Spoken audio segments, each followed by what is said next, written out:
Assalamualaikum, Prof. Matikan. Assalamualaikum. Prof, nanti kita ada serangkaian acara nanti, Prof. Pertama pembukaan dari dari Prodi, baru sambutan dari Pak Dekan, baru kemudian acara kuliah umumnya Pak Dekan. Baik.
Halo Mas Furkon.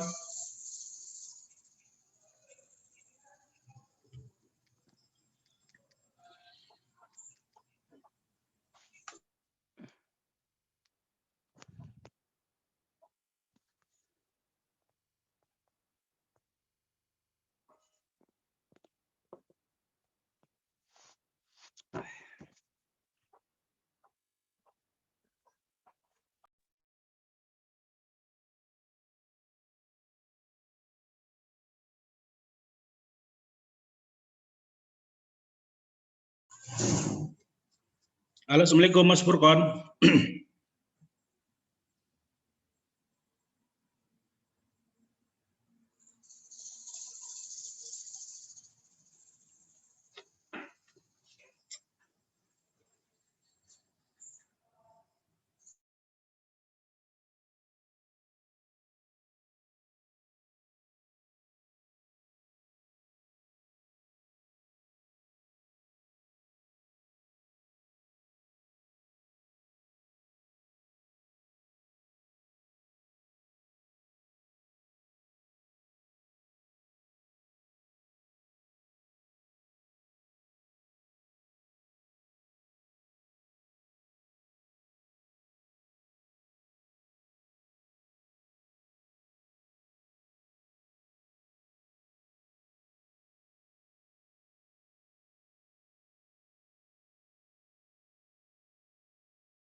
Nah, udah masuk.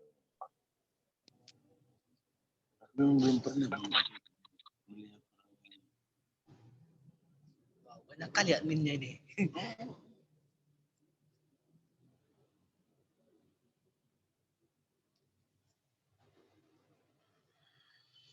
Oh, jadi abang foto abang begitu ya, biar ikut abang nyemplung gitu ya.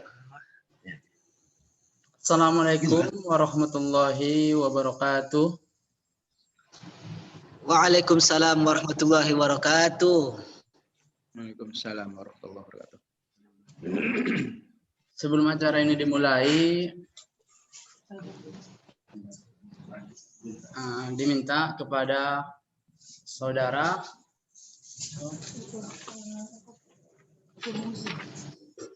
Tarmuji, saudara Muhammad Tarmuji Rangkuti membacakan Al-Quran.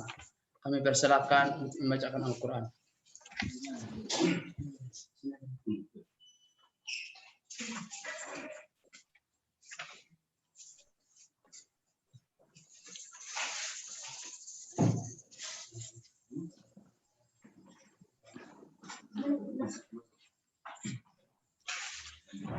Assalamualaikum warahmatullahi wabarakatuh. Waalaikumsalam warahmatullahi wabarakatuh. A'udzu billahi minasy syaithanir rajim. Bismillahirrahmanirrahim. Alhamdulillahi rabbil alamin. Ar-Rahmanir Rahim. Maliki yaumiddin. Iyyaka na'budu wa iyyaka nasta'in. Ihdinas siratal mustaqim.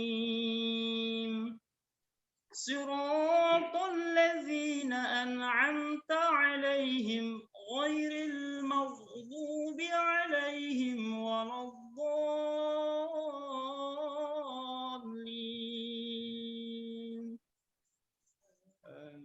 Shadaqallahul 'azim.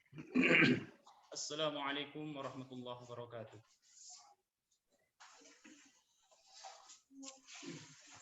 Oke, terima kasih kita ucapkan kepada saudara Tarmuji. Acara selanjutnya kita sambutan dari Ketua Prodi Ilmu Hadis oleh Dr. Ziaul Haq Hidayat. Dipersilahkan memberikan arahan.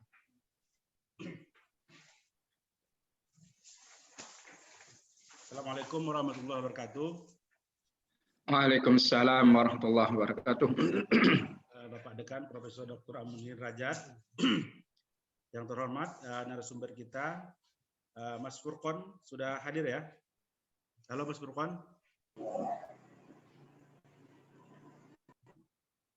Mas Furqon saat ini sedang masih di Belanda Mas Furqon ya. Mana suaranya Mas Furqon? Suaranya unmute itu.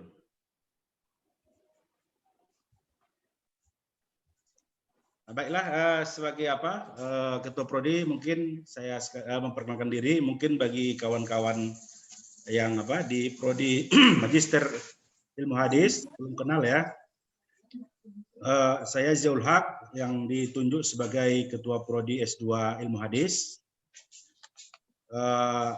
Aktivitas sehari-hari ya di Fakultas Usuluddin ya. Alhamdulillah hari ini kita bisa mengadakan public lecture ya.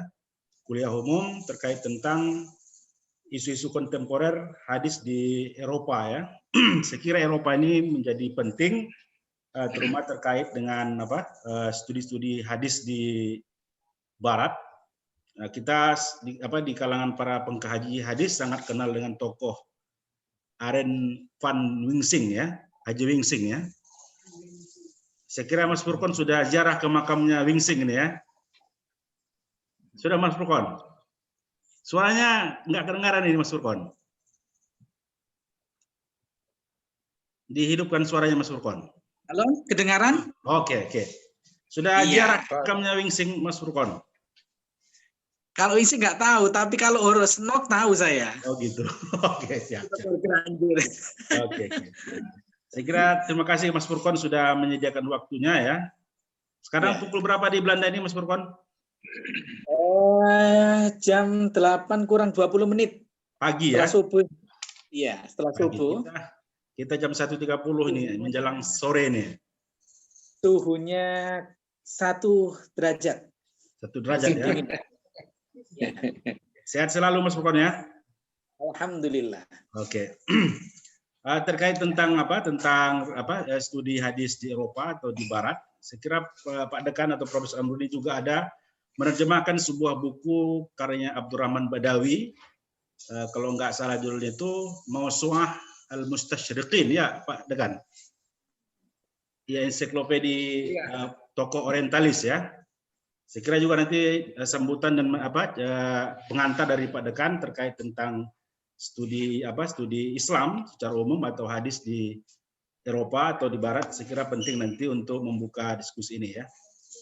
Saya kira ini pengantar dari saya sebagai Ketua Prodi. Selanjutnya kita mintakan kepada Pak Dekan arahan dan masukannya untuk kelancaran acara kita. Kita mintakan kepada Pak Dekan. Silakan Pak Dekan. Bismillahirrahmanirrahim. Assalamualaikum warahmatullahi wabarakatuh. Alhamdulillahirabbil alamin wassalatu wassalamu ala asyrafil anbiya'i wal mursalin wa ala alihi wa sahbihi ajmain. Rabbi shrah li sadri wa yassir li amri wa hlul 'uqdatam min lisani yafqahu qawli amma ba'du. Kedengaran suara saya nih Mas Furqon terutama? Kedengaran. Baik, terima kasih. Pertama sekali saya ucapkan terima kasih kepada narasumber ya, yang meskipun sedang dalam kondisi kedinginan di sana, tapi memang biasa dingin kali ya Ustaz ya. Iya. Nah, saya ucapkan ribuan terima kasih lah untuk nantinya akan memberikan gambaran atau kajian kaitannya dengan isu-isu kontemporer terkait dengan hadis yang ada di Eropa. Kemudian terima kasih juga kepada Ketua Program Studi Ilmu Hadis untuk program Magister ini, Dr. Ziaul Haq Hidayat, MA. Beliau ini baru sebenarnya memegang jabatan sebagai Ketua Prodi, dan ini adalah bagian dari gebrakannya yang pertama nih, kalau misalnya dianggap sebagai gebrakannya, karena kelengkapan dari anggotanya saja sebenarnya belum lengkap ini, sekretarisnya belum ada ini ya, tetapi sudah bisa mengadakan acara ini. Kemudian para peserta, terutama para pecinta hadis ya, dan yang terkhusus lagi adalah mahasiswa ilmu hadis yang dari program ilmu hadis yang ada di UIN Sumatera Utara. Kesempatan ini merupakan kesempatan yang sangat bagus, yang sangat bernilai ya, dan terutama kepada para peminat hadis memang. Kalau kita perhatikan kajian hadis di Indonesia, tahulah kita ya, tokoh-tokohnya pun kita juga tahu. Kalau kajian hadis di Sumatera Utara juga tahu, kajian hadis di Asia Tenggara juga, kalau dari sisi mata kuliah dipelajari juga ya di ruangan kelas. Nah, pada kesempatan ini kita kepingin mengetahui informasi-informasi terkait dengan masalah isu-isu kontemporer tentang masalah hadis. Dan yang paling unik ini justru di Eropa ini. Kadang ada orang yang bertanya, mengapa lah di Eropa justru di situ dikaji tentang masalah hadis ini? Kenapa nggak di negara-negara yang notabene-nya adalah negara Islam? Nah, di sini juga merupakan sebuah pertanyaan yang memang harus kita ketahui, mengapa mereka juga tertarik dalam menggali tentang masalah hadis terutama. Memang kalau dalam kajian akademis senam orientalis itu sudah tidak asing lagi ya. Kalau nama-nama Wensing misalnya, Margoliouth misalnya, itu ya memang di antara tokoh-tokoh yang memang khusus mempelajari tentang masalah ketimuran ya. Tapi terkadang kita juga melihat bahwa niatnya ini yang menjadi persoalan gitu ya. Kalau Nabi mengatakan innamal a'malu binniyah, maka orang-orang barat sendiri pun juga sebenarnya dalam mempelajari tentang masalah timur, terutama juga tentang hadis ini juga tidak bisa lepas dari niat mereka itu untuk apa gitu kan. Kalau kita lihat misalnya Asnaf Gurgurani misalnya mempelajari hadis itu bukan untuk kepentingan keselamatan dirinya ya, tapi itu untuk niat atau motivasi yang lain ya. Tapi kalau kita tentunya sebagai umat Islam nih khususnya di mana hadis itu sebagai sumber yang kedua, ini maka ada sedikit menarik ya, mengapa hadis yang kita bicarakan ini justru yang ada di Eropa ya. Memang tadi Dr. Zia menyebutkan saya menerjemahkan Mausu'atul Mustasyrikin yang karya Abdurrahman Badawi. Kalau kita perhatikan juga para mustasyrik itu memang memiliki kepedulian terhadap kajian terutama hadis ya. Nah, oleh karena itu saya atas nama Dekan Fakultas Usuluddin menyambut gembira akan diadakannya kuliah umum ini. Semoga nanti apa yang disampaikan oleh Ustadz Furqan ini ya bisa menambah wawasan kepada kita semuanya ya. Demikian yang bisa saya sampaikan. Mungkin Ustadz Furqan sekali lagi syukran katsiran ala muhadaratikum ya. Wa qulu lakum assalamualaikum warahmatullahi wabarakatuh. Waalaikumsalam. Waalaikumsalam warahmatullahi wabarakatuh. Terima kasih kita ucapkan kepada Pak Dekan Profesor Dr. Amrudin Derajat. Saya kira pengantar yang sangat baik sekali dari Prof. Amruni ya terkait tentang isu-isu hadis di Eropa atau di Barat, terutama kaitan dengan orientalisme. Tapi saya kira nanti ada pergeseran-pergeseran dalam studi orientalisme sendiri ya. Saya kira Mas Furqan waktunya sampai jam berapa ini?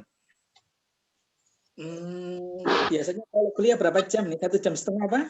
Oh ya, saya khawatir ini mungkin ada hal-hal tertentu yang harus kan? Oh enggak, santai aja. Kalau seandainya sudah sarapan ya? Sudah sarapan ya? Udah. Oke, kita langsung saja kepada acara inti yaitu kuliah umum. Ini akan dipandu oleh Ibu Dr. Nurliana Damanik ya. Kita persilakan kepada Bu Nurliana Damanik. Assalamualaikum.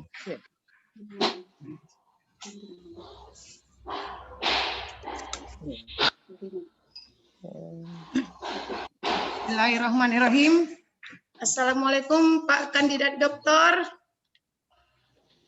Bapak Al-Furqan. Waalaikumsalam. Ya, selamat bergabung Pak Furqan dengan studi S2 Ilmu Hadis UIN Sumatera Utara Medan. Mudah-mudahan kerjasama yang baik ini mendatangkan hal-hal yang positif kepada kita semua. Amin. Baik, yang saya hormati Bapak Dekan yang sudah bergabung di acara ini, Bapak Ketua Prodi, kemudian para mahasiswa dan para undangan yang sudah bergabung. Alhamdulillah banyak ini Pak, sekitar 32 dalam waktu yang masih relatif singkat. Berarti artinya adalah kajian ini sangat kontemporer dan sangat bermanfaat bagi kita semua. Karena kita tahu bahwasanya isu-isu hadis ini sangat penting. Baik, untuk mempersingkat waktu, saya akan membacakan biodata. Mohon maaf, izin Pak Doktor membacakan biografinya. Kalau ada salah saya mohon maaf. Nama Al-Furqan MTHI, pekerjaan dosen UIN Jember, pendidikan Pondok Pesantren Darussalam Gontor, lulusan 1997. S1, IAIN Sunan Ngampel, jurusan Tafsir Hadis. S2, IAIN Sunan Ngampel, jurusan Tafsir Hadis. Kemudian pernah melakukan short course penelitian keagamaan berbasis gender di UGM pada tahun 2012. Kemudian PhD kandidat Tilburg University Netherlands. Adapun pencapaian-pencapaian yang pernah diraih adalah lulusan terbaik S1, good luck for you Pak Doktor.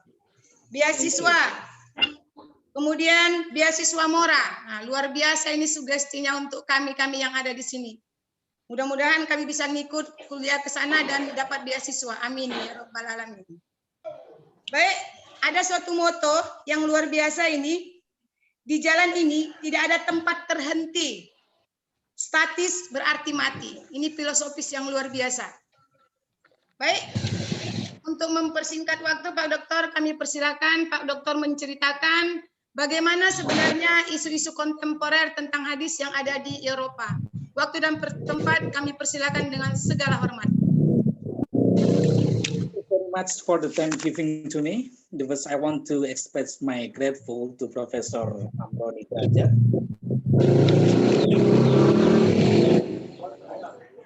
State University of Sumatera Utara, North Sumatra. And I also express my grateful to Dr. Zia-ul Haq, Head of Study of Master Program in Hadith Studies. And my grateful to Dr. Nuriana, the Secretary of Hadith Study in Magister Program. In these precious occasions, I want to deliver my public lectures and the title Contemporary Issues on Hadith Study in Europe.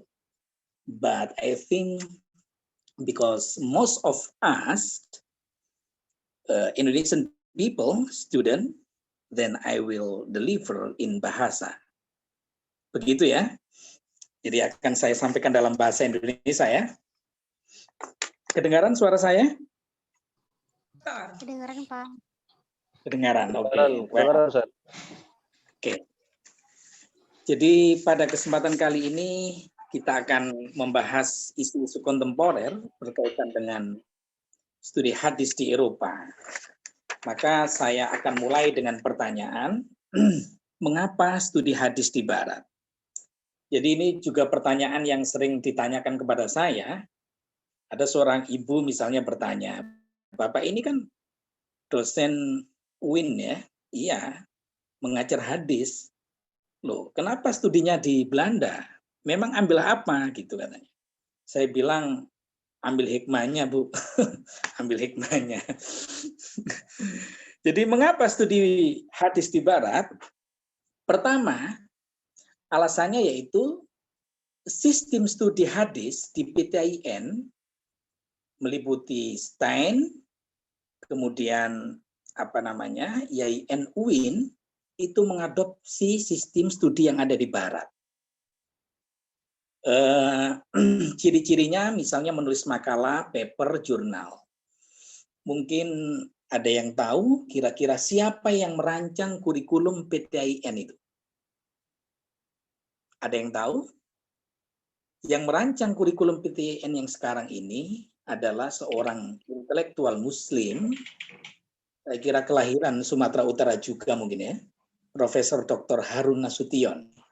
Pernah mendengar ya, Profesor Dr. Harun Nasution? Yang kurikulum yang ada di PTIN yang kita laksanakan sekarang ini. Jadi sedikit cerita, Profesor Harun ini setelah pulang dari Kanada, beliau mengajar di Syarif Hidayatullah. Pada waktu itu beliau sudah ya, lewat umur lebih dari 35 tahun. Sehingga beliau tidak bisa menjadi pegawai negeri. Kemudian beliau bilang kepada rektornya saat itu, kalau saya tidak bisa menjadi pegawai negeri, saya akan pindah ke Malaysia dan mengajar di Malaysia. Akhirnya karena melihat potensi beliau, dibuatlah diskresi dan Profesor Harun Nasution ini bisa menjadi pegawai negeri. Nah, disitulah beliau melakukan perombakan besar-besaran terhadap kurikulum YIN saat itu dengan mengadopsi sistem barat ini, itu menulis makalah, paper, dan tentu saja tujuan akhirnya adalah jurnal ya. Gitu. Dan Profesor Harun ini juga yang mengembangkan PTIN, termasuk membuka sekolah-sekolah pasca di seluruh Indonesia itu beliau. Jadi ketika saya di YIN Surabaya dulu, S2 itu, direkturnya siapa? Profesor Harun. Itu dikendalikan dari Jakarta. Begitu ya, karena saat itu memang masih belum banyak ya para profesor ya. Jadi Profesor Harun Nasution ini memang termasuk yang mewarnai pemikiran Islam di tahun 90-an ya. Bersama dengan Nurcholish Madjid, H.M. Rashidi, kemudian Gus Dur, Amin Rais. Semuanya sudah meninggal, kecuali siapa yang belum meninggal? Yang masih hidup? Tentu saja Pak Amin Rais ya. Cuma Profesor Harun Nasution ini memang pemikirannya rasional, sehingga sebagian kalangan menuduh beliau sebagai Mu'tazilah. Mu'tazilah gaya baru begitu ya. Pemikiran Profesor Harun ini banyak dikritik oleh H.M. Rashidi ya. Dua orang yang sama-sama berpendidikan barat. Yang satu liberal, yang satu sangat konservatif, yaitu H.M. Rashidi. Salah satu karya Profesor Harun Nasution itu, di samping Islam dilihat dari berbagai aspek yang diterbitkan di UI, itu adalah Islam rasional. Ada yang pernah melihat bukunya di perpustakaan Islam rasional itu? Jadi buku ini pernah saya tunjukkan kepada teman saya, Victor itu ya, teman saya dulu. Islam rasional, saya bilang, Vic, ini bukunya Pak Harun, Islam rasional. Beliau meninggal tahun 98. Dijawab gimana? Pasti meninggalnya rasional. Nah, begitu kata teman saya. Teman saya ini sudah jadi dekan ya di Universitas Islam Lamongan. Jadi itulah, jadi sistem pendidikan di PTIN itu mengadopsi sistem pendidikan di Barat dengan cara misalnya ciri-cirinya menulis makalah, paper, dan jurnal. Kemudian studi di Barat itu mempunyai karakter yang kritis, analitis, empiris, dan historis. Jadi kalau kita tidak pernah studi di Barat, kemudian studi di Barat, ujuk-ujuk kayak saya begini nih, karena saya produk lokal, kemudian studi di Barat, apa kekurangan saya?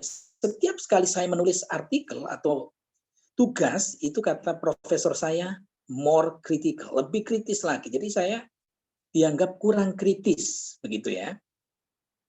Dianggap kurang kritis. Jadi di sini itu memang dilatih untuk kritis.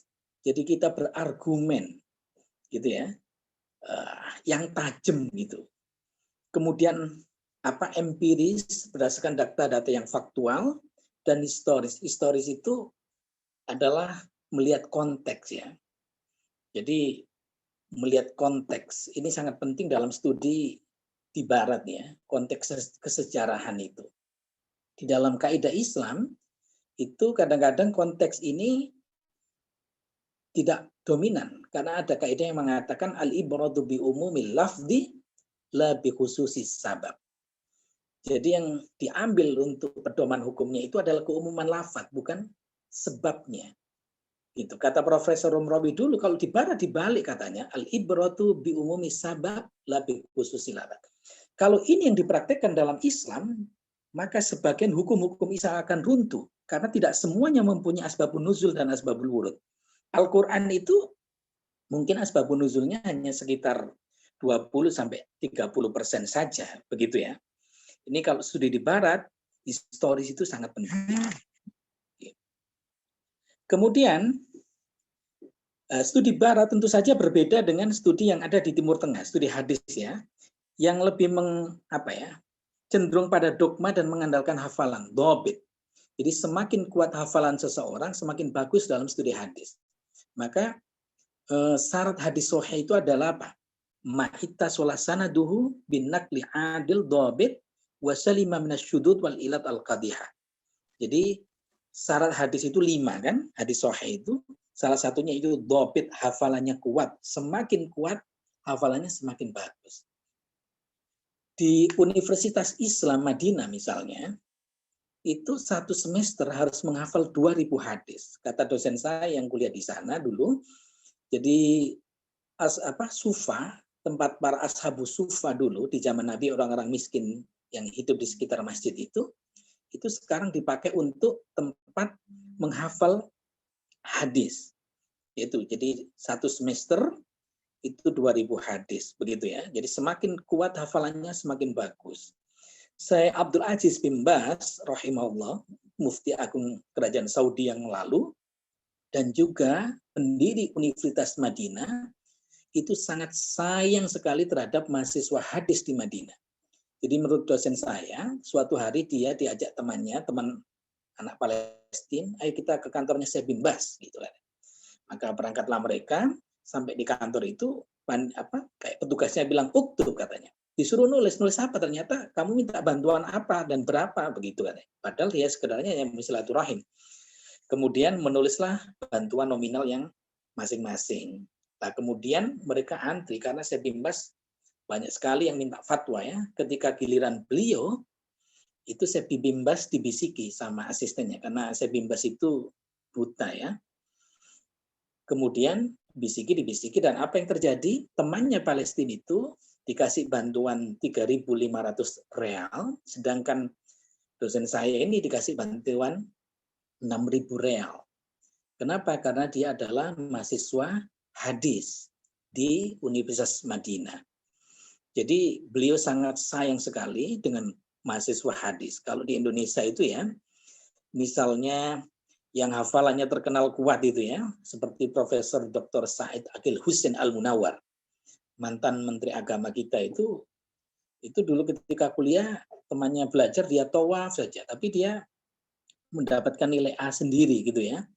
Jadi suatu hari Profesor Said Akil ini mengisi seminar di Bandung. Pada saat itu belum ada internet ya.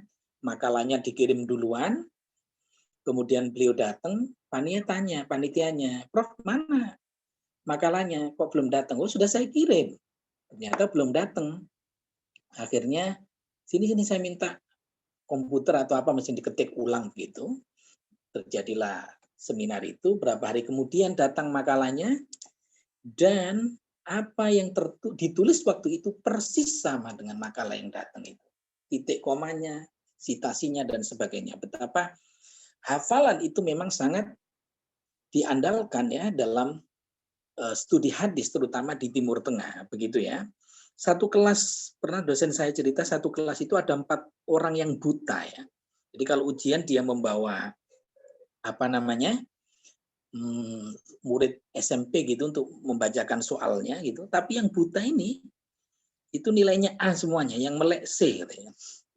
Luar biasa ya, hafalan memang luar biasa untuk studi agama, studi hadis itu hafalan. Makanya hafalan itu sangat diandalkan. Yang kedua, coba lihat misalnya disertasi di Universitas di Timur Tengah di Madinah misalnya, itu punya ciri khas ya.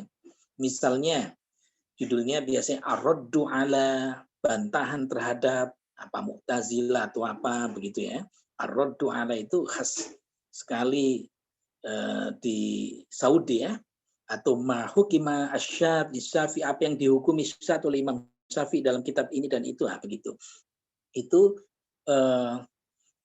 ciri-ciri disertasi yang ada di Timur Tengah ya. Berbeda dengan yang di sini di Barat misalnya, kalau misalnya di Barat itu ritual dynamics ya, from contest to misalnya from contest to traditional ritual. Atau teman saya ini disertasinya misalnya actualization of New Sufism, the case of study of Tariq Qadariyah Naqsabandiyah Pondok Pesantren Suralaya begitu ya. Ini kalau contoh-contoh disertasi yang ada di Barat. Kalau di Timur Tengah begitu tadi ya. Kemudian studi hadis di Barat lebih pada melihat masalah dalam perspektif outsider daripada insider. Jadi dosen-dosen yang ada di Barat sini adalah orang-orang yang di luar Islam ya. Jadi mereka melihatnya outsider, berbeda kita dengan orang Muslim sendiri yang mempelajari Islam. Begitu ya. Kadang-kadang kalau orang dalam sendiri mungkin baper ya, kalau dalam bahasa sekarang itu ikut terbawa perasaan begitu ya. Makanya kalau di dalam menulis disertasi di sini atau paper itu harus menjelaskan semua konsep Karena orang sini anggap saja tidak ngerti, karena mereka orang luar. Misalnya tentang NU harus dijelaskan apa itu NU, apa itu Muhammadiyah, apa itu misalnya Islam tradisional, Islam berkemajuan, apa itu selamatan, tahlilan, ziarah, wali songo. Itu harus dijelaskan satu-satu. Karena orang itu tidak mengerti, anggap tidak mengerti, karena mereka itu outsider. Kalau kita mungkin, oh biasa itu wali songo. Orang sini nggak ngerti. Kan gitu ya. Tahlilan, ziarah, selamatan, nggak ngerti mereka. Jadi itu adalah perspektif outsider. Jadi semua harus dijelaskan. Gitu ya. Selanjutnya, tren studi hadis di Barat. Mungkin bisa slide selanjutnya. Jadi ada perubahan tren studi hadis di masa lalu dengan sekarang. Di masa lalu, ahli Islamologi yang biasa dikenal dengan istilah orientalis itu lebih banyak fokus pada kajian teks dan menghasilkan karya-karya besar di bidang itu. Contoh misalnya, Mu'jam Fahras li Al-Fatih Hadis itu dihasilkan oleh Arenjan Wensing, itu bukan Winsing ya, Wensing tulisannya itu ya, dari Leiden University. Wensing ini, Profesor Wensing ini mengumpulkan 50 ahli di bidangnya. Kemudian dibuatlah karya itu yang besar sekali, Mu'jam Fahras li Al-Fatih Hadis. Mungkin generasi milenial itu nggak ngerti ya buku ini. Ada yang tahu buku ini ya? Kamus hadis ini. Jadi di masa lalu, sebelum ada internet, ada Maktabah Syamila, ini termasuk Mu'jam ini favorit ya bagi mahasiswa karena dia untuk melacak hadis itu ya di situ. Nah sekarang memang sejak ada teknologi sekarang, revolusi teknologi 4.0 itu, mungkin kita sudah tidak merujuk pada Mu'jam ini.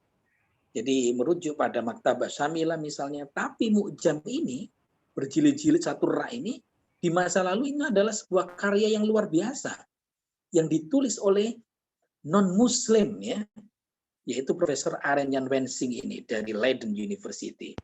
Bahkan menurut cerita dosen saya, dulu di Syarif Hidayatullah itu, perpustakaannya itu hanya ada satu, dan itu rebutan. Suatu hari dia menggunakan itu, yang dicari ternyata halamannya hilang, dirobek sama mahasiswa itu. Jadi apa namanya, rebutan ya, Mu'jam Fahras itu. Tapi sekarang mungkin anak-anak tidak ini ya, tidak memerlukan lagi itu karena ada bantuan teknologi. Begitu ya.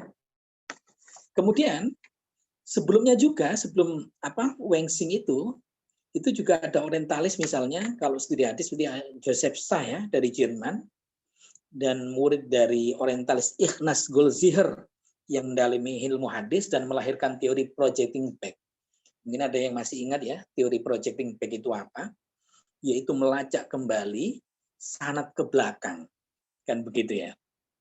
Tapi kesimpulannya yang diambil, ini yang membuat kita kadang-kadang orang Islam curiga sama orientalis itu. Jadi kesimpulan dari Joseph Say itu adalah profesor yang sangat muda ya, profesor di usia yang sangat muda. Baru 20 tahunan sekian itu sudah jadi profesor itu. Dalam kesimpulannya teori projecting back itu,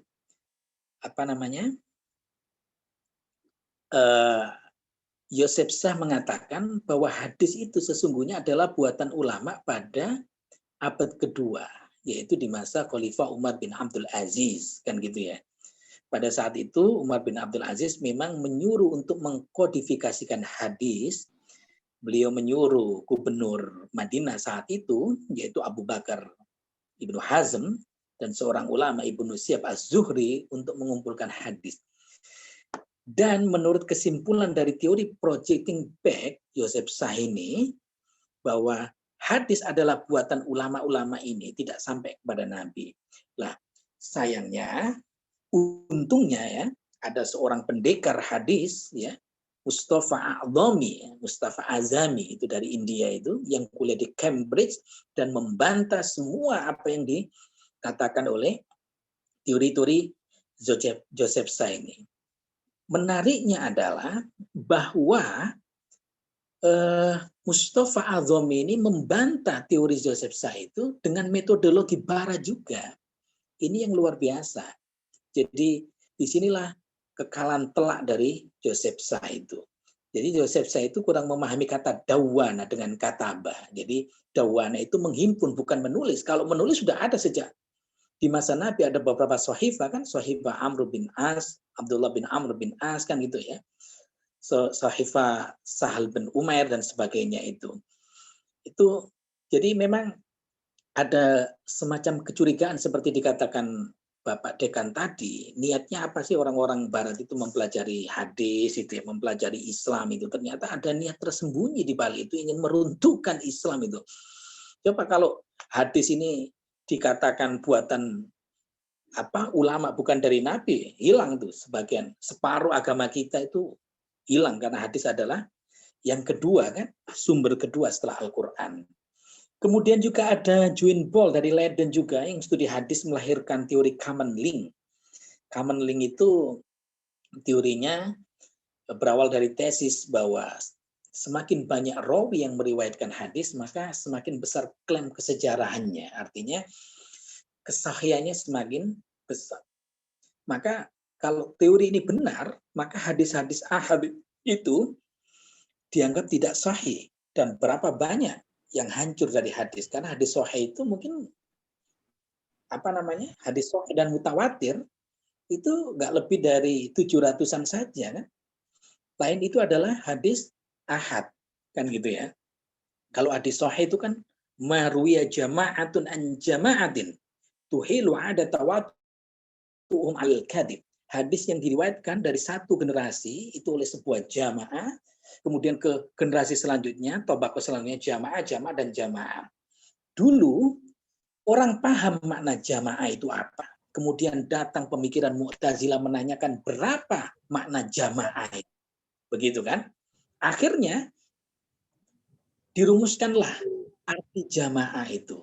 Ada yang mengatakan jamaah itu 300 orang. Maka hadis yang diriwayatkan setiap tabaqatnya 300 sahabat, kemudian 300 tabi'in itu. Ada yang merumuskan jamaah itu 200, ada yang merumuskan 100, ada yang merumuskan 50, ada yang 30. Maka kita ambil pendapat yang paling minimal, yaitu kata Imam As-Suyuti bahwa jamaah itu adalah 10. Maka hadis mutawatir itu paling tidak setiap tabaqatnya diriwayatkan oleh 10 orang.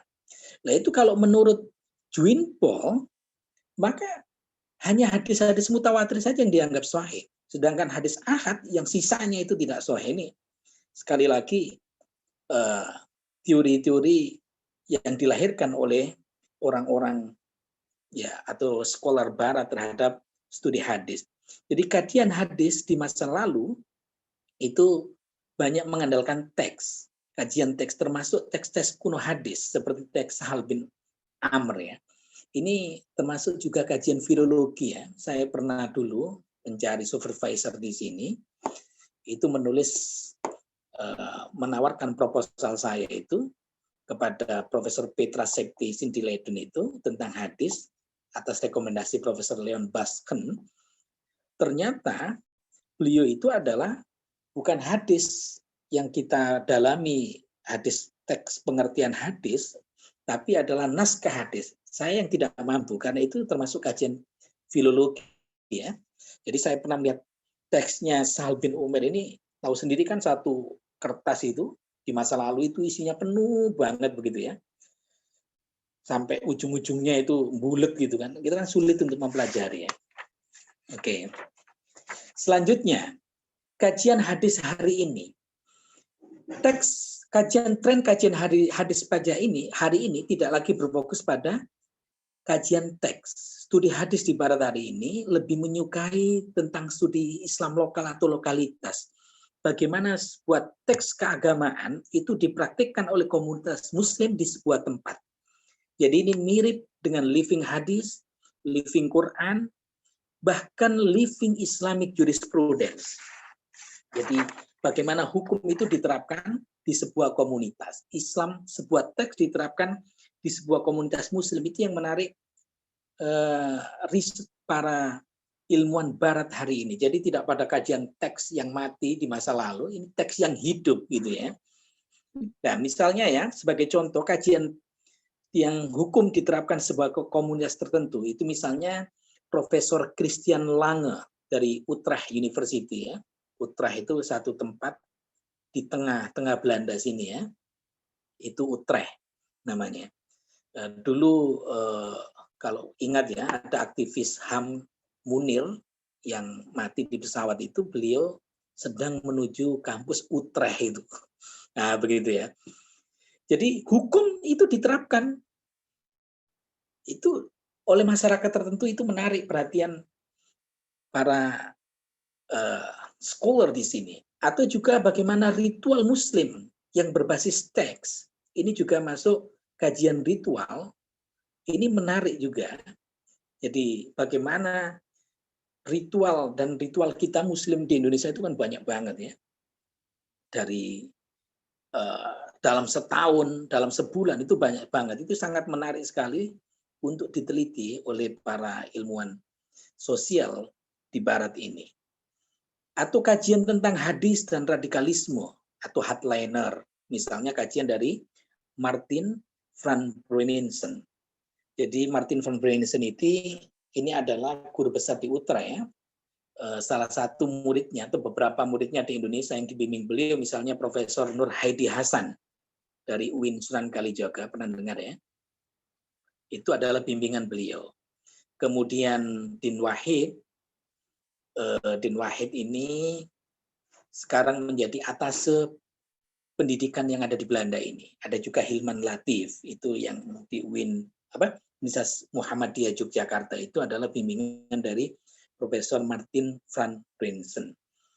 Beliau ini kajiannya banyak banget tentang Indonesia, terutama tentang pesantren, tentang NU, Kitab Kuning, Sufi, Tarikat, Ahok, Nurkolis Majid, banyak banget kajiannya. Profesor Martin, beliau sudah pensiun.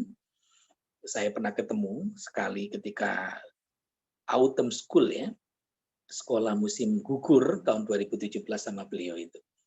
Kemudian juga misalnya kajian teks hadis yang kuno tadi yang saya katakan dari Profesor Petra Sepiesin dari Leiden, itu filologi ya, termasuk kajian filologi, atau tentang praktek maulid Nabi di beberapa tempat di Indonesia, yaitu Profesor Niko Kapten. Ini sudah sangat terkenal Profesor Niko Kapten ini. Jadi kalau urusan maulid beliau sangat ahlinya. Penelitiannya tentang maulid dan mahalul qiyam itu ya. Atau kajian tentang NU dan Muhammadiyah dengan fokus yang lebih spesifik seperti Profesor Helman Elbeck di sini ya. Jadi sekarang ini sekali lagi kajian living hadis itu yang disukai ya, yang lokal, tidak mengglobal gitu. Bagaimana orang Muslim mempraktikkan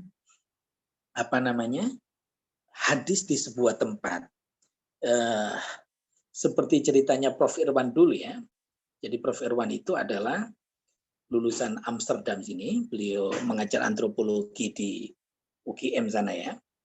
Jadi ada seorang ilmuwan barat itu meneliti sebuah fenomena yang terjadi di desa di India. Ketika kuliah datang ke sana, S1 dulu, kemudian dia kembali lagi ke sana, kembali sampai tua di sana. Jadi cukup dengan satu lokus di situ tapi menghasilkan beberapa karya, 6 buku gitu ya. Pada suatu hari, ini profesor yang mulai dari kuliah sampai jadi profesor menelitinya di situ, itu makan di warung gitu. Kata orang India, dia tuh orang itu sejak dulu nggak lulus katanya. Jadi profesor ini dianggap tidak lulus. Padahal memang di situ tempat lokusnya meneliti satu fenomena di sebuah desa di India. Makanya kalau presentasi, ya orang Barat mengatakan in my village, di desa saya, maksudnya adalah di tempat lokus penelitian saya, itu ya. Begitu maksudnya. Jadi dia kembali kepada ke tempat awalnya dia meneliti dulu. Gitu ya. Jadi apa persamaannya dulu dengan sekarang? Kajian hadis di Barat itu sangat fokus dan berorientasi untuk menjadi spesialis di bidangnya. Ini dari dulu sampai sekarang gitu. Baik yang kajian teks maupun kajian yang living itu harus fokus dan menjadi spesial di bidangnya.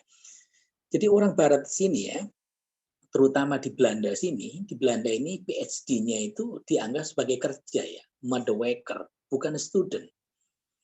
Meskipun student, tapi dianggap sebagai pekerja dan dibayar oleh negara. Makanya PhD di sini ini dibagi dua macam ya, ada yang PhD internal dan eksternal. Eksternal itu saya yang dibiayai dari Indonesia itu, dari beasiswa murah.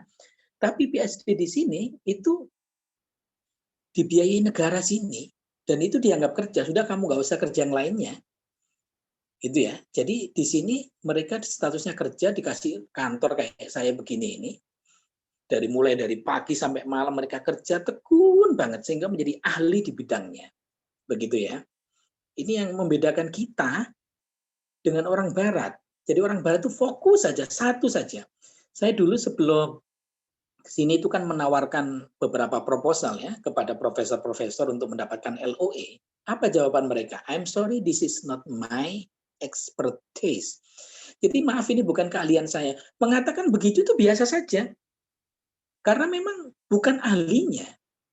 Bukan aib gitu mengatakan ini bukan keahlian saya. Kalau kita enggak, semuanya dibimbing. Yang ini, enggak tahu keahlian yang mana, kadang-kadang begitu ya. Atau kurang dosen juga, kurang pembimbing gitu ya. Jadi suatu hari saya ikut kelas profesor saya dalam materi kuliah Secularization and Diversity, sekularisasi dan diversity, keragaman gitu, dalam kasus Yahudi.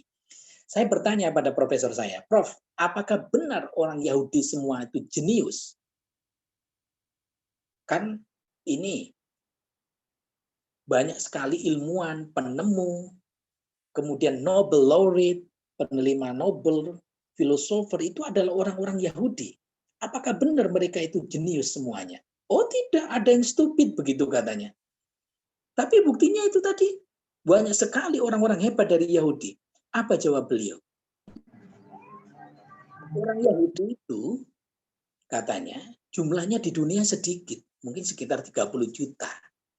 Itu yang menyebabkan mereka menjadi sangat spesialis di bidangnya. Kan begitu ya? Oh ternyata rasionalisasinya itu begitu. Jadi karena jumlah orang Yahudi sedikit, dan mereka bagaimana bertahan, mereka menjadi spesialis di bidangnya. Makanya kita lihat orang-orang Yahudi itu hebat-hebat kan? Itu. Tapi kalau kita, argumen kita, oh enggak, karena di Al-Quran sudah dikatakan begitu, ini fadl tu kemalal alamin, kami lebihkan kamu, begitu ya. Padahal bukan itu kata Prof.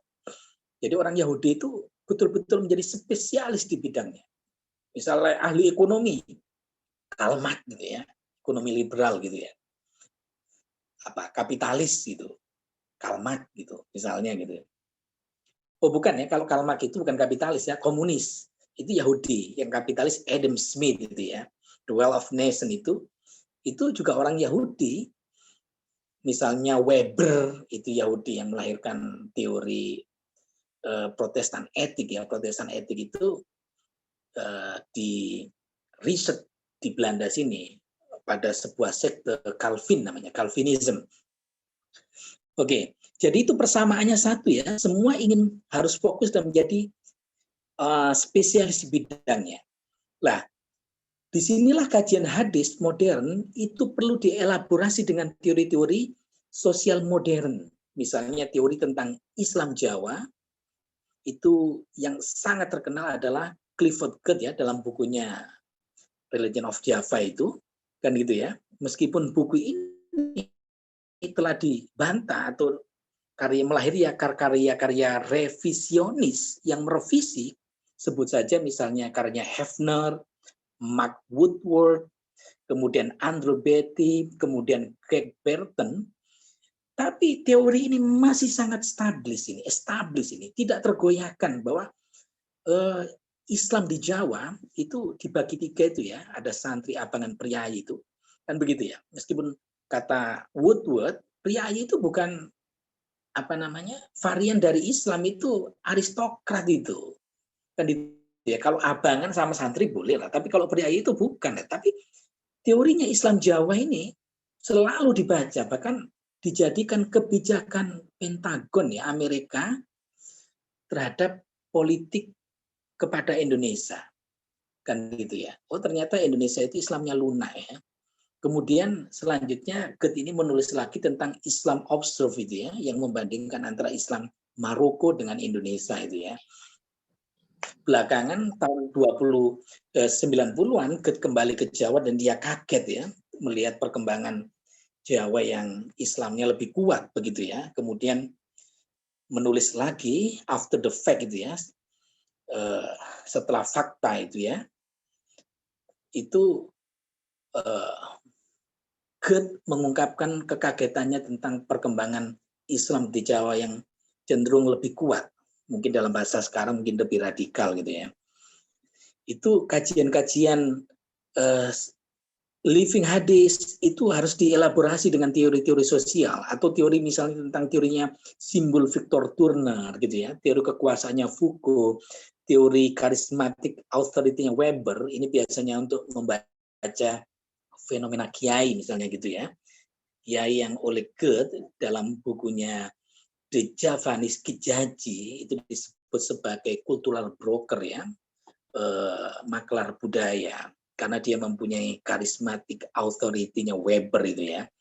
Kemudian teori-teori ritual, ini penting sekali, karena kita kaya sekali dengan ritual, misalnya dari Ronald Graham, Catherine Bell, Paul Post, atau teori-teori tentang perawanan dari James Scott, ada public transkrip, ada hidden transkrip gitu ya, atau teori siklus kehidupan atau life cycle dari Arnold van Gennep. Arnold van Gennep ini antropolog Prancis kelahiran Belanda ya. Gennep itu satu tempat di Belanda. Jadi kalau ada orang Belanda namanya Van, itu dari ya.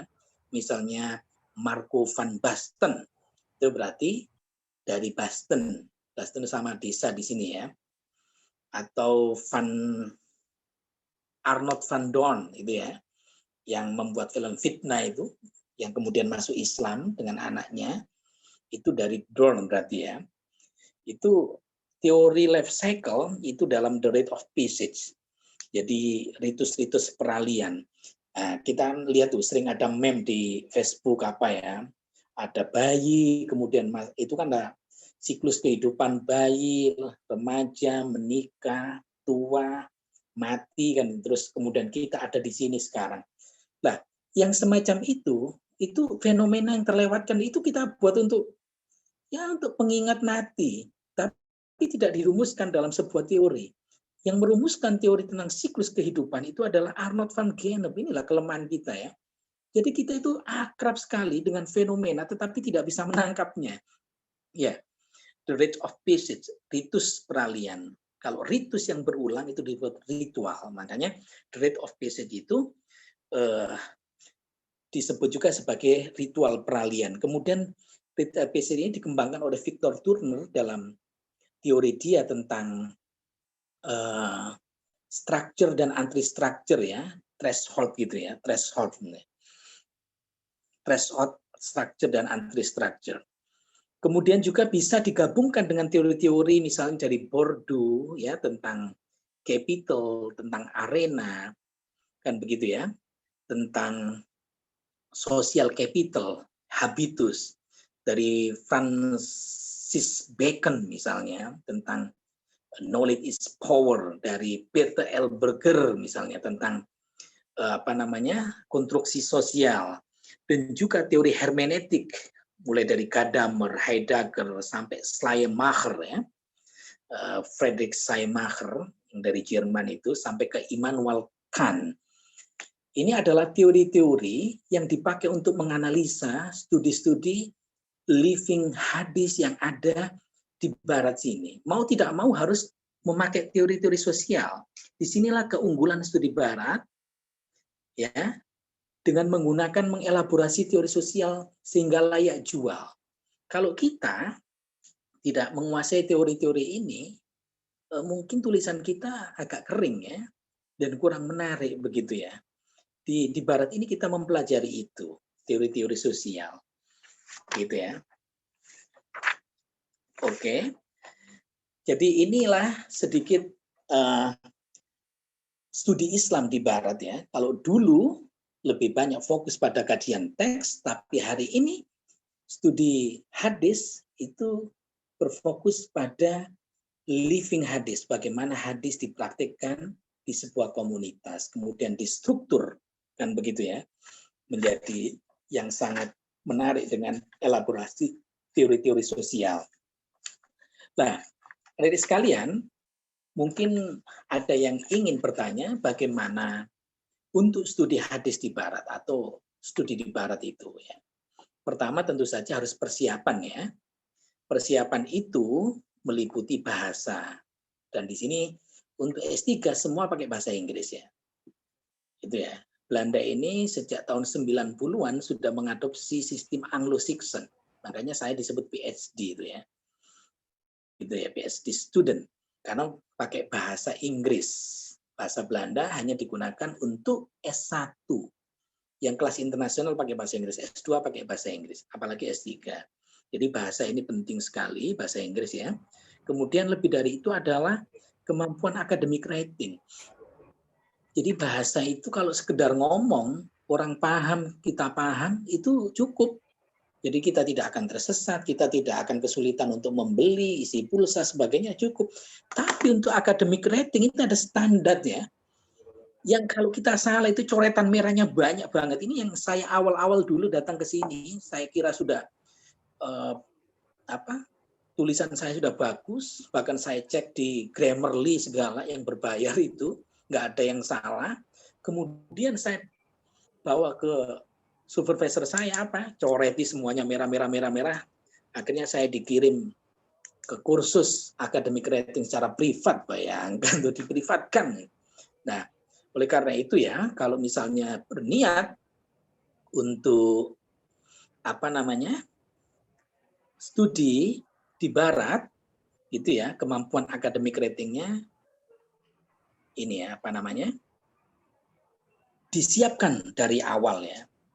Oleh karena itu disertasi kita kalau di Belanda ini terkenal sulit ya. Disertasi kita itu pertama itu harus lulus di tingkat supervisor, 2 supervisor kita, profesor kita. Setelah lulus itu kita bawa ke proofreader ya, dibaca dulu sama proofreader, diperbaiki bahasanya karena bagaimanapun juga bahasa kita ini adalah bahasa yang terasa Indonesia kan, rasanya itu tesnya Indonesia. Baru kemudian dibawa ke tingkat komite. Komite di sini ini terdiri dari 5 ahli dari 5 universitas yang berbeda di Belanda. Bayangkan seberat itu. Makanya di sini PhD itu ya rata-rata itu 6-7 tahun. Gitu ya. Bahkan ada yang bertahun-tahun, nggak masalah bagi orang Belanda karena dibayar sama negara selama sponsornya oke dengan risetnya itu akan dibiayai terus begitu ya. Kemudian juga perkenalan terhadap budaya ya supaya tidak culture shock. Itu saya menulis sebuah buku tentang catatan studi di Belanda. Di slide selanjutnya itu ini. Di sini saya menjelaskan semuanya mulai persiapan ke sini, mulai mencari LOE ya bagi mahasiswa yang kepingin melanjutkan kuliah di sini. Saya dulu itu berjuang sendirian ya. Karena saya adalah orang yang pertama kali yang studi di Belanda, di Eropa dari kampus saya. Belum ada sebelum saya. Yang ada ke Australia. Jadi saya bagaimana saya mendapatkan LOE, mendapatkan supervisor, persiapan-persiapan dan kehidupan di Belanda ini. Semua saya tulis di sini. Buku ini kalau minat bisa dipesan ya. Nanti bisa ditanyakan di Kaprodi, nanti saya kasih linknya. Saya kasih yang tanggung jawab itu ya. Dan selanjutnya itu ada belakang catatannya itu di slide selanjutnya begitu itu. Ini semua saya ceritakan tentang bagaimana studi di Belanda mulai awal dari akhir. Saya kira mungkin ini yang bisa saya sampaikan. Mungkin ada yang ingin bertanya ya. Apa pertanyaannya dibacakan atau gimana? Assalamualaikum, nama saya gimana pertanyaannya ini?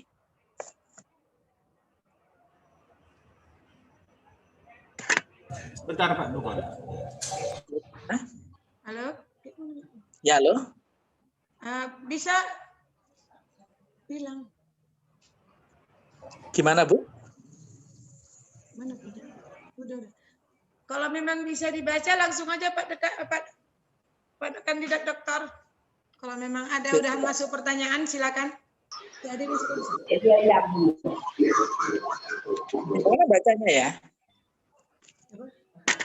nggak ada masuk sih. Pertanyaan pribadi aja. Baik, sebelum masuk pertanyaan Mas Furqon, saya ingin sedikit bertanya di sini. Kalau melihat pemaparan Pak Furqon tadi, jelaslah bahwasanya hadis di Barat itu sesuatu yang luar biasa untuk diteliti, karena kita melihat bahwa hadis itu adalah suatu cerita masa lalu ya. Artinya ketika kita melihat kebenarannya memang harus diteliti secara benar-benar. Kita bandingkan dengan Indonesia, cara pembelajaran itu memang jauh beda. Kira-kira saya ingin saran-saran dari selain dari syarat-syarat tadi, kira-kira saran-saran yang bisa kita tekankan untuk mahasiswa kita di S1 dan S2 ini, bagaimana penekanannya Mas Furqon? Sehingga mereka merasa hadis itu bukan sesuatu yang menakutkan gitu. Hadis itu sesuatu yang mengenjoykan untuk dibahas gitu. Jadi di sini tadi sepertinya ada yang ini ya, yang kelewat ini. Yang kelewat ya. Jadi slide yang kelewat tadi itu. Hadis.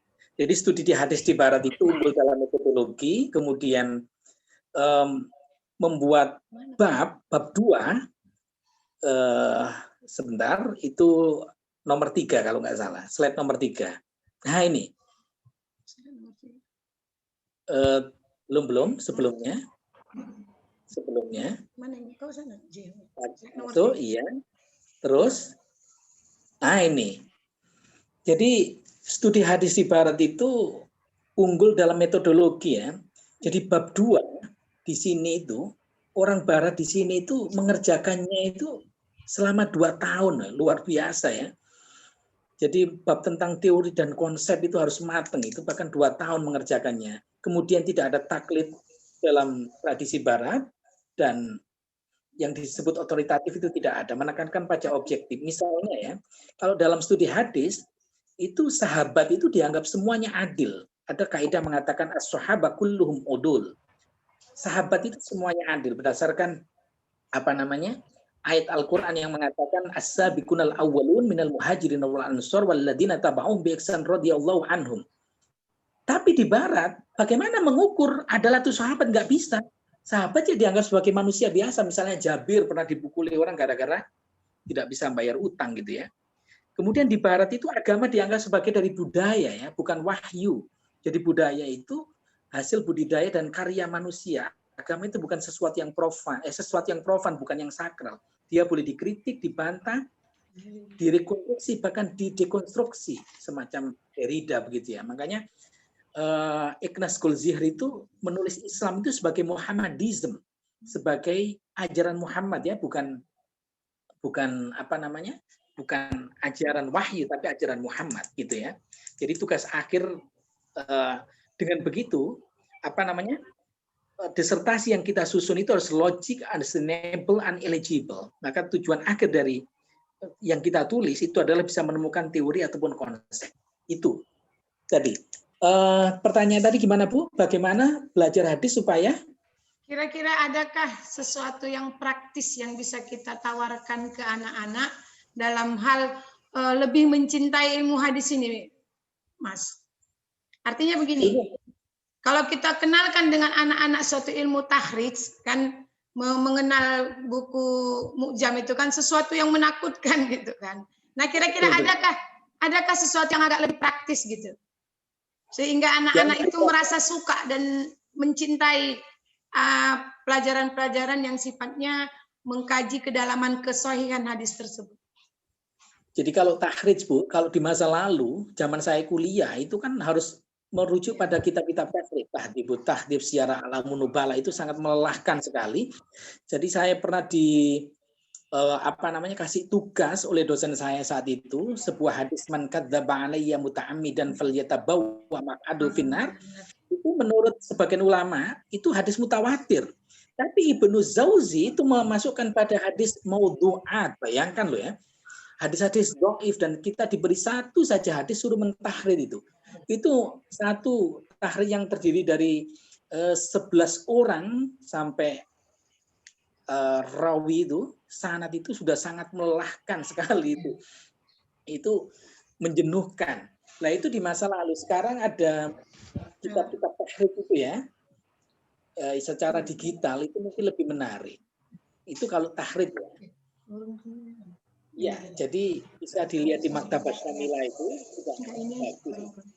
Tapi bayangan saya begini Bu, itu kan kalau ilmu hadis yang ya itu memang harus diajarkan juga meskipun itu sifatnya ya konvensional ya.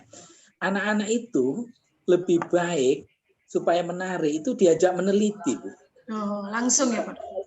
Iya, di Jember itu misalnya ada haul Syekh Abdul Qadir Al-Jilani itu sangat besar sekali kalau dilakukan di malam Kamis malam Jumat itu.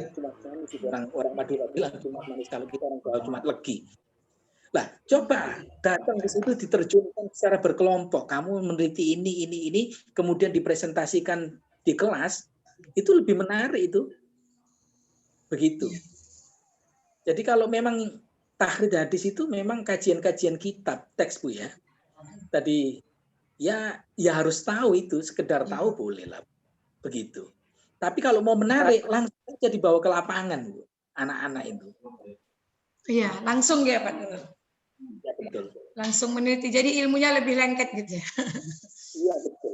Oke, Mas Furqan, ini ada satu pertanyaan ini dari mahasiswi kita Fakultas Dakwah, bukan Usbat, bukan tafsir tapi dakwah. Dia mengatakan mungkin ya sesuatu ilmu hadis ini sesuatu yang agak rumit gitu ya. Jadi dia bertanya, kira-kira bagaimanakah cara membedakan hadis yang benar dengan hadis yang salah ini, Pak Mas Furqan? Bagaimana cara membedakan hadis yang benar? Hadis ya. sahih dengan hadis sahih. Nah, kalau kita orang tafsir hadis bilang hadis sahih dengan hadis maudhu atau hadis dhaif, maka dia bilang karena ini latar belakangnya dakwah, dia bilang hadis yang sahih dengan hadis yang salah.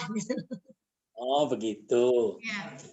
Kalau hadis yang sahih itu kan ada kaidahnya ya, kesahihan hadis itu terdiri dari 5 ya. Ma'ittasola sanaduhu binakli adil dobit wasalima minasyudud wal ilat al-qadihah. Jadi hadis sahih itu terdiri dari masalah. Pertama harus sanadnya bersambung. Mulai dari Nabi sampai Imam Bukhari kan gitu ya. Jadi antara ada yang ali, ada yang nazil, ada yang sanadnya panjang, ada yang pendek, kan begitu harus bersambung semuanya. Untuk mengetahui kesambungannya adalah dilihat dari tahun wafatnya. Kalau antara satu dengan bawahnya itu jaraknya 100 tahun kan nggak masuk akal, berarti dia dhaif, itu salah satunya. Nggak mungkin bersambung kan, masa jarak murid dengan guru itu 100 tahun, kan begitu ya. Dan yang meriwayatkan itu orang yang adil. Adil dalam bahasa Arab itu beda dengan adil dalam ilmu hadis. Ilmu hadis itu adil itu adalah menjauhi perbuatan syirik, menjauhi bid'ah kan gitu ya.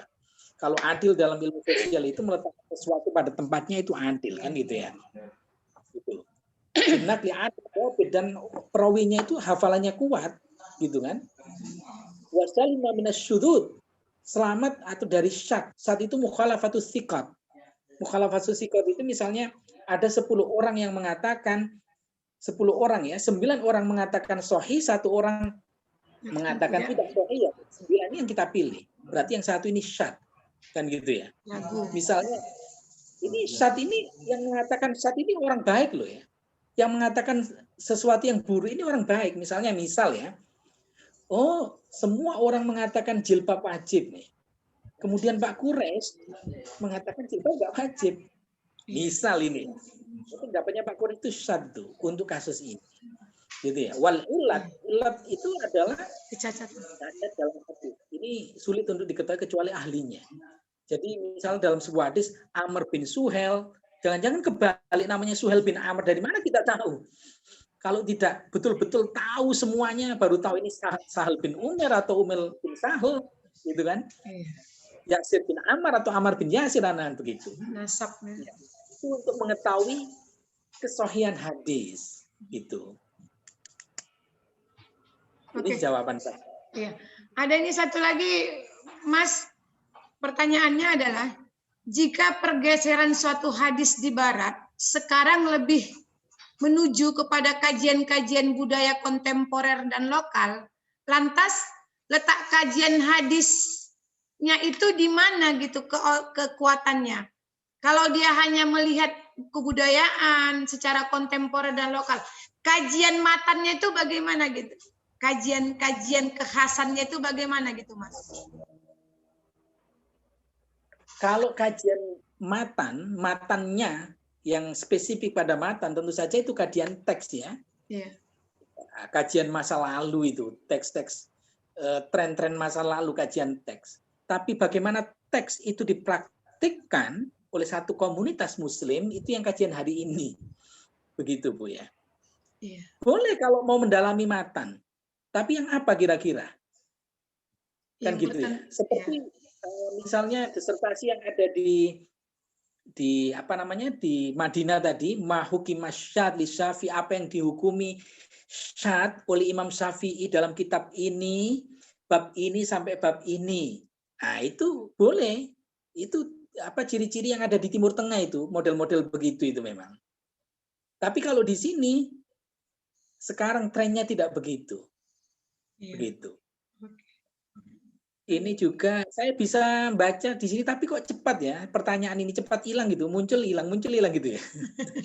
Mungkin ke bawah angin, Mas. Terus mana? Tadi itu saya melihat pertanyaan teman saya yang saya sebutkan tadi, yaitu Dr. Victor Imaduddin Ahmad. Ada nggak di situ? Oh, ada tadi Dr. Victor. Coba cek. Iya.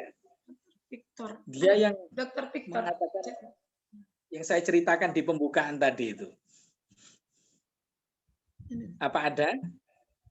Udah hilang, Mas. Enggak Muhammad, no, itu Muhammad. Udah hilang, Mas. Udah hilang. Iya. Ini pertanyaannya itu dikirim kemana ini, Bu? Di email, di chat. Kirim ke email. Chat. Chatnya di mana ya? Ada di bawah. Ada Victor, cek kirim. Itu yang dari Victor tadi, Mas, itu Mas, jika terjadi pergeseran haris di barat karena apa tadi, budaya dan dari Victor tadi itu. Iya. Dari dokter. Secara kontemporer. Cuma ada lanjutannya sedikit, Mas. Bagaimana pula dengan kajian-kajian Islam di Nusantara kaitannya dengan hadis, Mas? Pertanyaan Pak Victor tadi.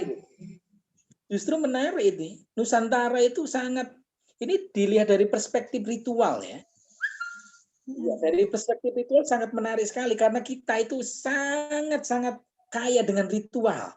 Maulid yang saya sebutkan tadi yang dirumuskan oleh Arnold van Gennep dalam ritual siklus kehidupan, kita kan kaya sekali ya.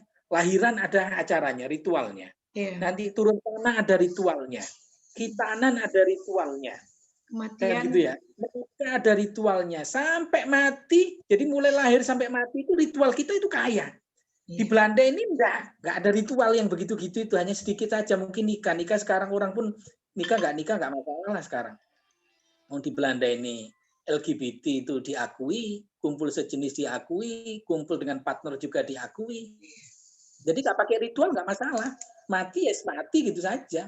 Memang ada di sini teman saya orang Belanda yang meneliti musik dalam kematian. Itu ada. Ada ritual pilgrim, ziarah kubur, ritual haji. Pilgrim itu mempunyai banyak makna ya. Bisa makna ritual, bisa makna haji dan sebagainya. Itu sangat menarik sebenarnya. Dan penelitian di Indonesia itu sangat luas sekali. Materinya kaya, tinggal kita bagaimana merumuskan. Begitu.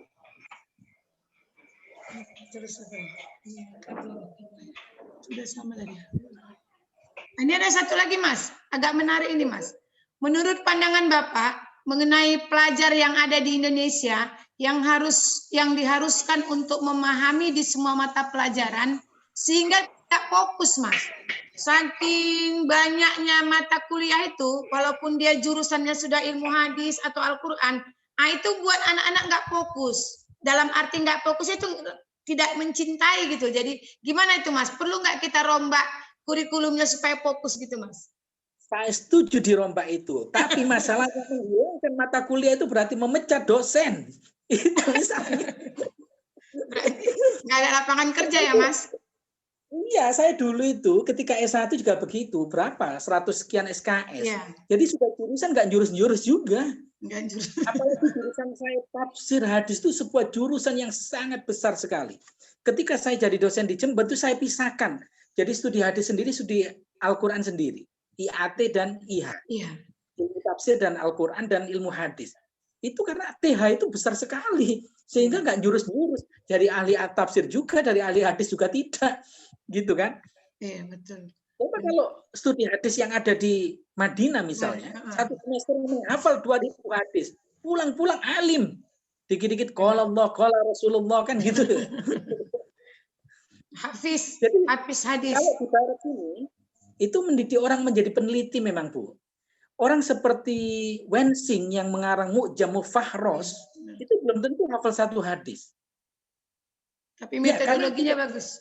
Dilatih untuk menjadi ulama. Kalau mau menjadi ulama di Timur Tengah, di Saudi sana, di Universitas Madinah itu. Bahkan Jami'ah Madinah untuk jurusan hadis tidak tiap semester, tiap tahun dibuka karena nggak ada mahasiswanya. Berat untuk belajar hadis itu, Bu. Dituntut untuk dhafit, hafalannya kuat itu. Kan begitu. Baiklah. Mungkin ada nanti. Masih ada waktu, Mas? Boleh? Nah, Ya, boleh. ini nampaknya menarik sekali nih, Mas. Banyak ini orang Indonesia yang mau ke Belanda ini untuk belajar hadis. Jadi satu ini pertanyaan, Ibu. Ya. Oh, itu ada Oh, masuk, oke. Bu. Ada yang mau masuk langsung ini, Mas. Silakan. Ya, silakan. Yang mau masuk langsung pertanyaannya silakan, Mas. Ya, saya Muhammad Arifin, Pak Al-Furqon yang kita muliakan. Ada tadi kebetulan sinyal saya keluar masuk ini kan. Oh, begitu. Jadi saya mungkin minta apa tadi saya lihat ada slide-nya itu.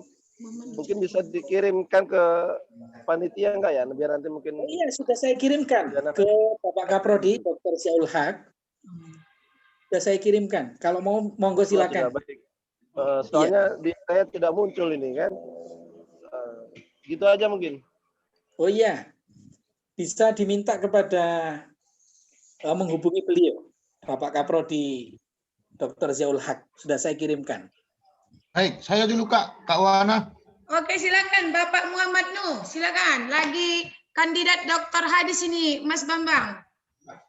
Mas Furqon. Aduh, udah lupa semua. Mas Bambang pula. Mas Furqon. Ada ini kandidat doktor dari S3 Winsu Medan. Silakan. Wow, keren ya.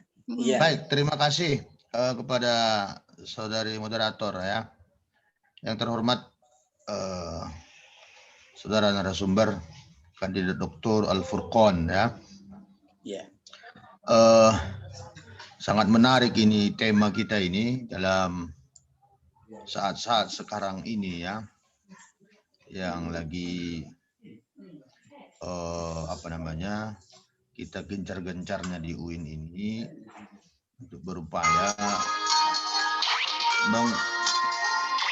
mengintegrasikan ilmu agama ke ilmu umum atau sains ya. Nah ini biar sebagai informasi kepada saudara narasumber bahwa Winsu sekarang ini lagi berupaya dan fokus untuk mengintegrasikan ilmu agama kepada ilmu umum atau sains ya. Yeah. Nah, yang ingin saya pertanyakan menurut pemikiran pemakalah, bagaimana kira-kira langkah konkret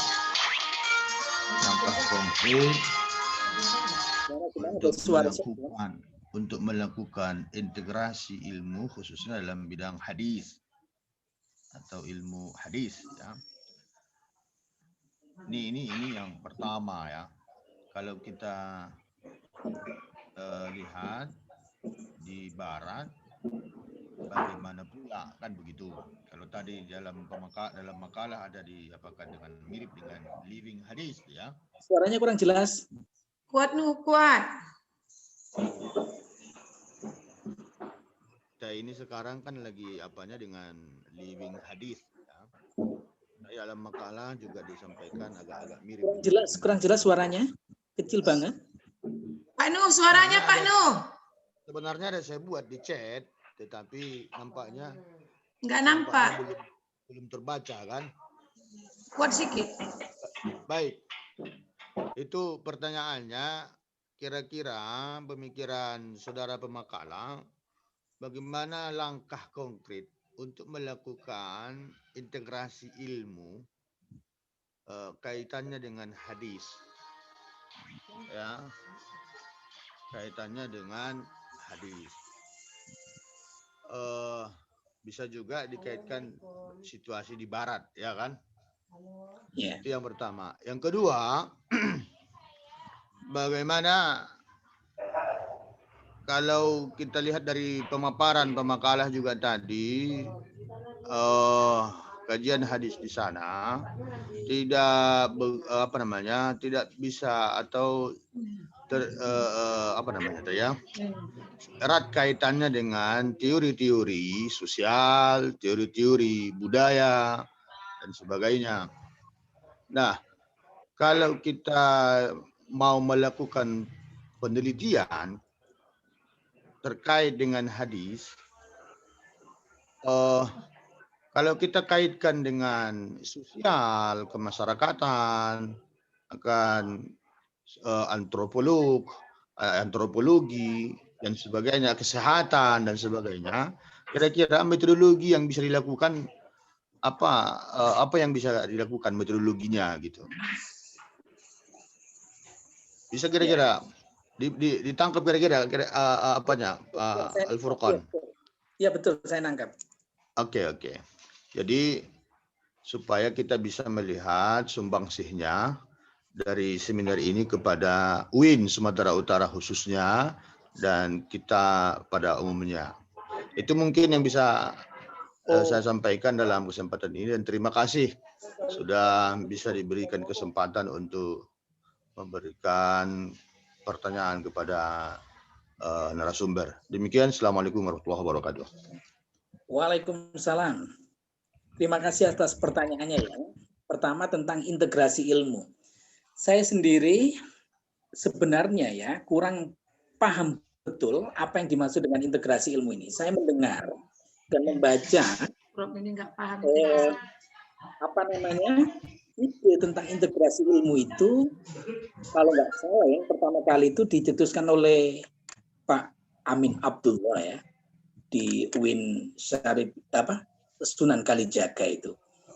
Jadi memang integrasi ilmu itu adalah kalau kita lihat ikonnya Profesor Amin Abdullah. Jadi ceritanya dulu itu Profesor Amin Abdullah ketika kuliah di Turki itu sebelum pulang itu beliau merenungkan dalam tanda kutip menangis ya.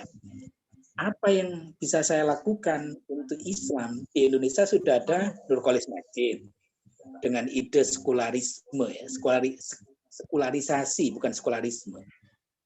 Kemudian ada Gus Dur, ada HM Rasidi, semuanya punya ikon sendiri.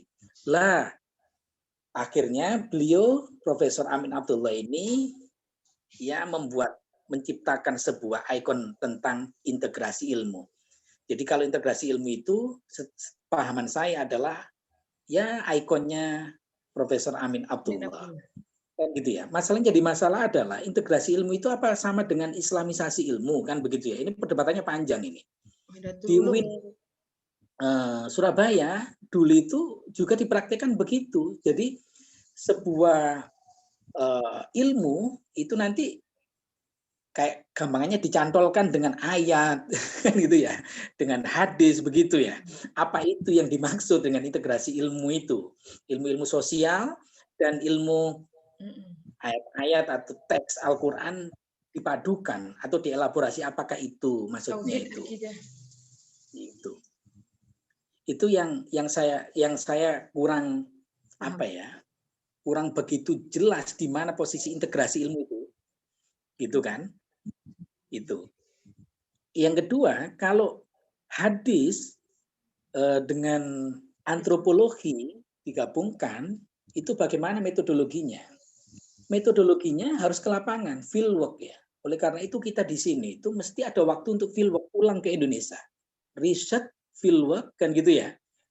Dan membawa hasil lapangan ke sini. Dituliskan begitu. Metodologinya bisa thick description-nya good. Jadi good itu kenal dengan narasi tebal ya. Thick description itu yang karya thick description ini yang paling ikonik adalah cockfight, adu jago atau sabung ayam di Bali itu. Ini setelah The Religion of Java ya. Jadi dulu setelah agama Jawa itu, Goethe meneliti adu jago di Bali. Bagaimana dia menceritakan dari awal secara detail, dia bisa diterima oleh orang Bali. Dia melihat lelaki di sana adu jago kan gitu, lelaki sabung ayam, perempuan kerja keras kan begitu ya. Kalau semboyannya orang Bali itu, kemudian dia tidak terima karena dia bule. Pada suatu hari diobrak-obrak sama polisi, dia lari ke kandang kambing gitu sehingga dikencingi kambing dan orang tertawa gitu kan. Ternyata disitulah membuat keakraban.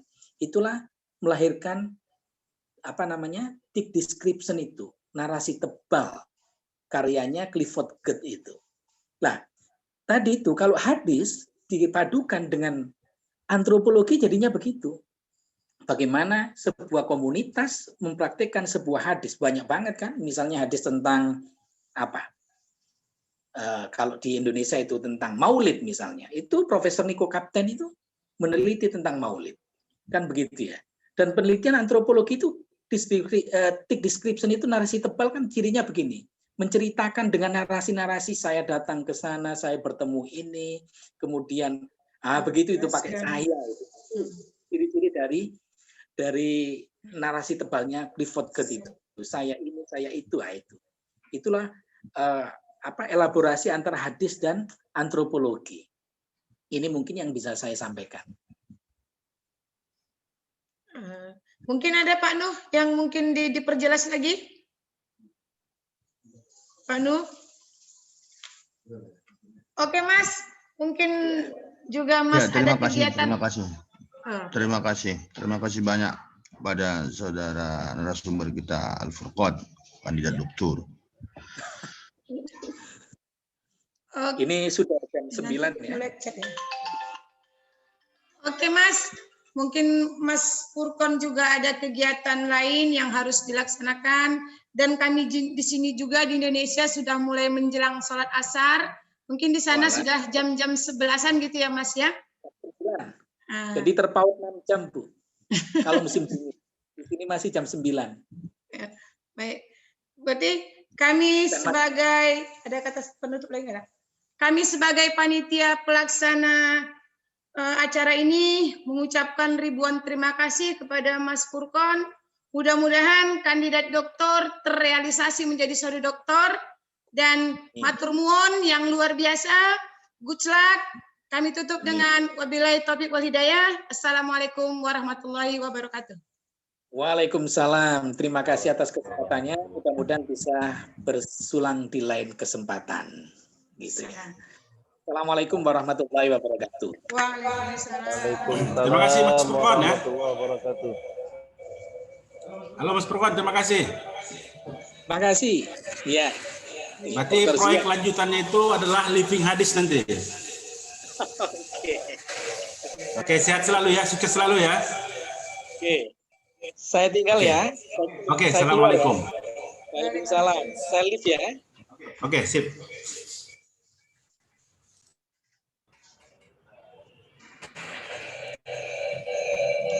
Terima kasih Bu Eli Warnisa Harap.